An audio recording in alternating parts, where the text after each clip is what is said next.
Thiruvananthapuram medical കോളേജിലെ ഉപകരണക്ഷാമം വെളിപ്പെടുത്തിയ doctor ഹാരിസിനോട് സർക്കാർ വിശദീകരണം തേടും. ആരോഗ്യവകുപ്പ് principal secretary Rajan N Khobragade കഴിഞ്ഞ ദിവസം ഡോക്ടർ ഹാരിസിന് നോട്ടീസ് നൽകിയിരുന്നു. നോട്ടീസ് ശിക്ഷാ നടപടിയല്ല എന്നും വിശദീകരണം വ്യക്തമാക്കണമെങ്കിൽ നടപടി ഉണ്ടാകുമെന്നും ഉദ്യോഗസ്ഥർ വ്യക്തമാക്കി.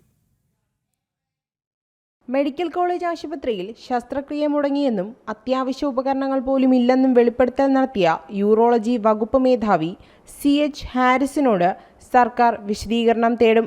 ആരോഗ്യവകുപ്പ് principal secretary Rajan N Khobragade കഴിഞ്ഞ ദിവസം ഡോക്ടർ ഹാരിസിന് നോട്ടീസ് നൽകിയിരുന്നു.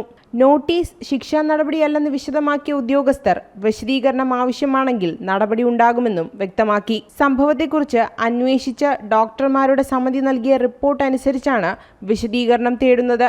ചട്ടപ്രകാരം വിശദീകരണം തേടേണ്ടതുണ്ടെന്നും ഉദ്യോഗസ്ഥർ പറഞ്ഞിരുന്നു. ഡോക്ടർ ഹാരിസ് ആരോപിച്ച അത്രയും ഗൗരവമുള്ള സാഹചര്യം യൂറോളജി വകുപ്പിൽ ഉണ്ടായിരുന്നില്ലെന്നാണ് ആരോഗ്യവകുപ്പിന്റെ വാദം.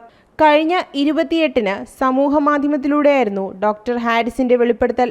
മൂത്രാശയത്തിലെ കല്ല് നീക്കം ചെയ്യുന്നതുൾപ്പെടെ പ്രധാന ശസ്ത്രക്രിയകൾക്ക് ഉപയോഗിക്കുന്ന യന്ത്രത്തിലെ പ്രധാന ഘടകമായ ലിത്തോസ്കാറ്റ് ഇല്ലായിരുന്നു എന്നായിരുന്നു അദ്ദേഹത്തിന്റെ പരാതി.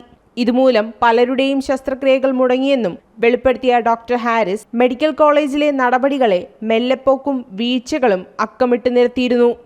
ജനം, തിരുവനന്തപുരം.